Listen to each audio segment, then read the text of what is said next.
How's it, Rob? Today we're going to be talking about Harry Maguire and more specifically whether he would be a better captain in 2024 than he was back in his original days of Man United. I was about to give away the answer to the trivia question there, which is, can you tell me what year did Harry Maguire join Manchester United? What year did Maguire join? Was it 2019? I'm so upset. How are you 3 for 3 right now? I Yeah, can't believe that. God. This is ridiculous. You clearly if you're in the comments right now, like Rob clearly has football knowledge or ball knowledge because he keeps getting the trivia questions right. Anyway, moving along. So as I said, uh, Maguire joined Manchester United in 2019 and he was shortly made captain thereafter. And it was clearly proven he wasn't ready to be a captain of Manchester United at that point. But now, 5 years on, he's gone through it. He knows the club better than anyone. And my question to you is, wouldn't Maguire actually be almost one of the most prepared people to be a Manchester United captain right now?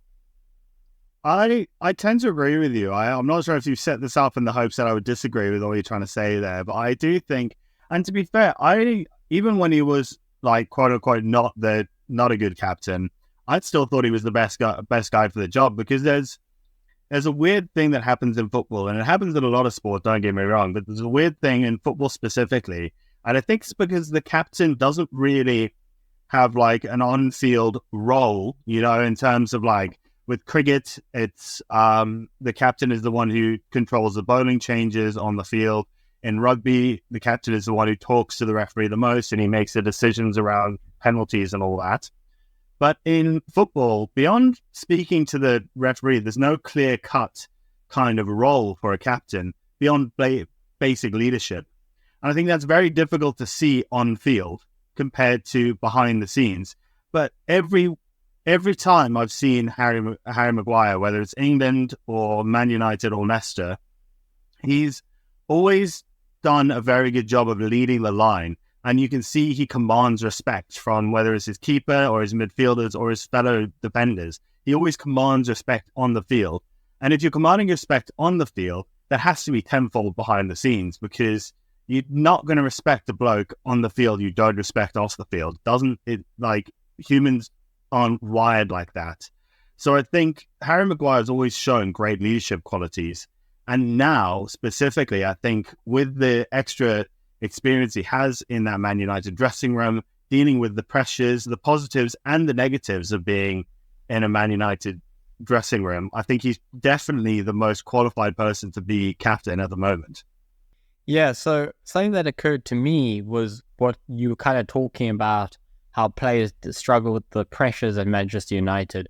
I was thinking about in the media, there's been this sort of people talking about Man United as a graveyard for players at the moment. A lot of high quality players are going there and they're killing their careers and they're never able to recover from that.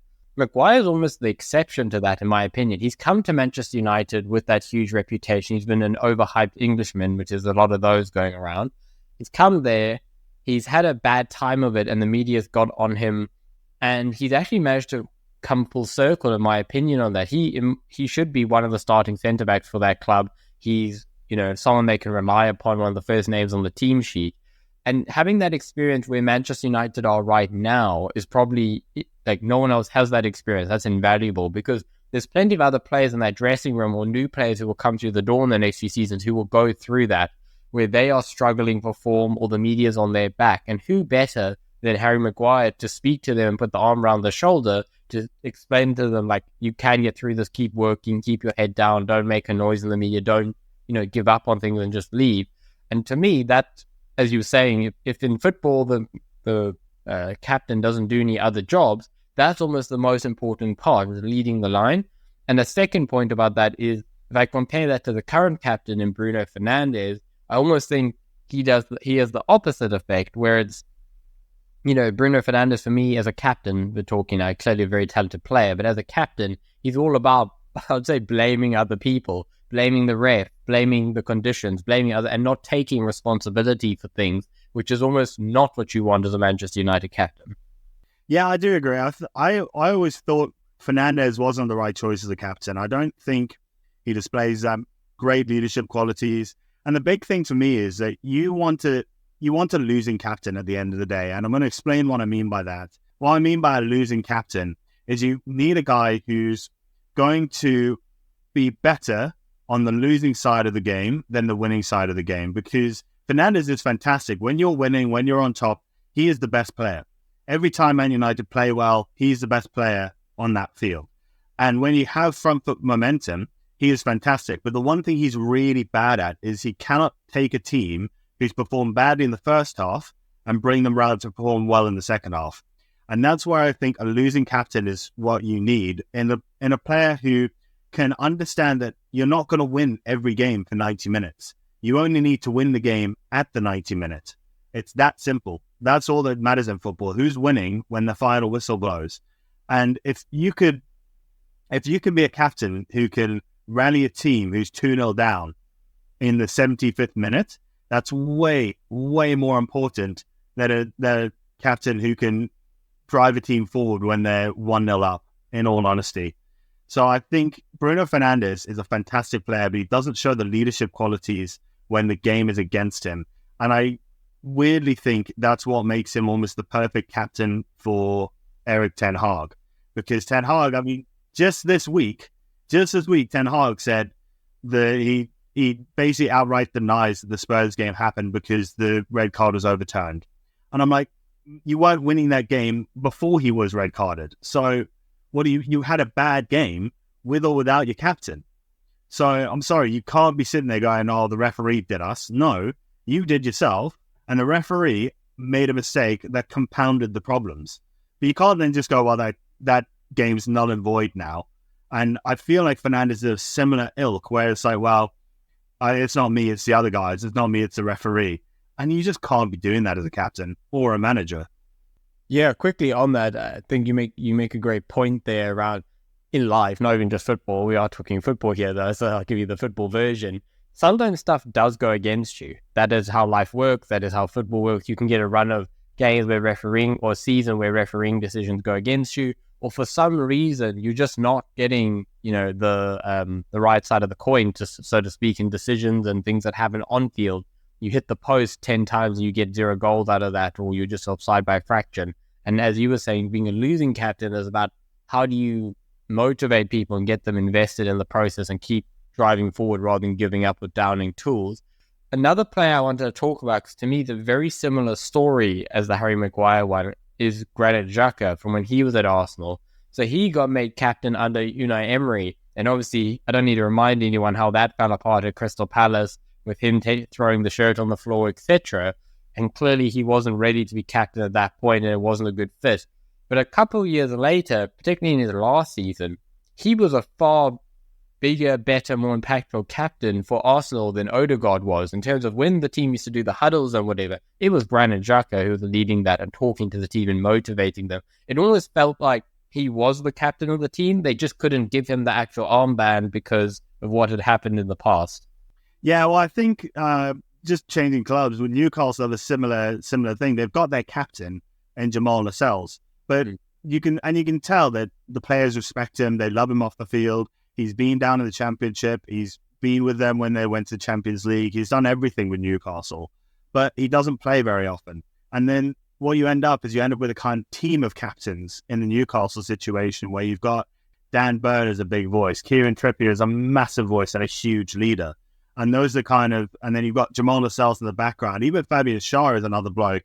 And then when you take all of them away, you got Bruno Fernandes, who's almost the fans' captain.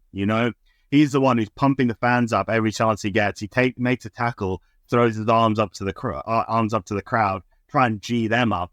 And I think Arsenal had a very similar setting with Granit Xhaka, because he was kind of the players' captain, whereas Odegaard is almost the media's captain. You don't really want to be throwing Xhaka in front of the media when you've lost 3-1 or something like that. Odegaard is probably a better head to have in that situation. But just because you don't have the captain's armband doesn't mean that you can't be a leader for your team. And I think that's what Man United lose when they don't play Harry Maguire. Just to bring it back to the full circle, I think we're not playing Harry Maguire, they're relying solely on Bruno Fernandes to be a leader. I want to actually, you brought up a really fascinating topic, which I want to round out so that this is not a multi-layered podcast or multi-podcast. You were talking about having multiple captains at a club. And this was actually an idea that was quite popular in Spain for a number of years before it was brought over to England, where they actively would have a leadership team of around 5 players within the squad. I personally, as a football fan, resisted that for a very long time. I thought it was a stupid idea, and I thought like it almost undermines your actual team captain by doing that. But I've kind of come full circle on it and realized that just how you were describing it there's a lot of merit to having multiple captains in terms of the person who is maybe the on-field captain, as you said, is not necessarily the same guy who would be a great media captain, as in the guy who's always facing up to the media. And it's obviously you need a vice captain as well. So that just having that as your on-field captain, your vice captain, and your media captain, so to speak, is already 3 players, for example. So in my opinion, that's just going to continue in terms of teams having these multiple captain teams. And this idea where you have a Roy Keane or Patrick Vieira as just your one captain for the club and he does all of it, I think that's actually disappearing from football. Yeah, I do agree with you. I think there's a lot more pressures now on a football player than there was back in the early 2000s, when it was really like you've got a captain on the field. Like Alan Shearer, Roy Keane, Patrick Vieira, those are 3 guys who I think about in their teams as the sole kind of leader. And that's not to say there weren't guys who had leadership qualities around them, but you could always tell who is the main voice in the change room and on the field with those teams. Whereas now I do think that you're starting to get more teams are getting accustomed to a leadership team rather than just a captain and a vice captain, you know?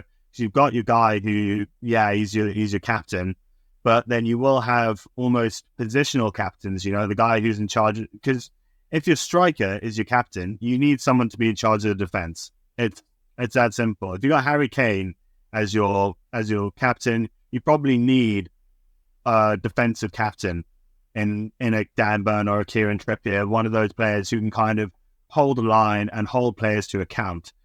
That's true. And one last comment as I round out to also mention, I think club loyalty also comes into it. These days, it's very rare to have a player or manager, for that matter, stay at a club for, say, 10 years plus. And when you look back on those Roy Keane, Patrick Vieira, etc., those players were at those clubs for an extended period, which I think makes it easier to be that all-in-one captain versus someone who's there for 2 or 3 years. Oh, you're captain. Oh, you need to be all-in-one, but you've only been here a year or whatever. Anyway, guys, this has been a really fascinating debate around whether Harry Maguire would be a better captain in 2024 as opposed to he was in 2019. But let us know what your thoughts are. Do you agree that Harry Maguire would be actually a better captain for Manchester United right now or not? Let us know below. I'd love to hear from you. Anyway, this has been Football Unspoken. Cheers.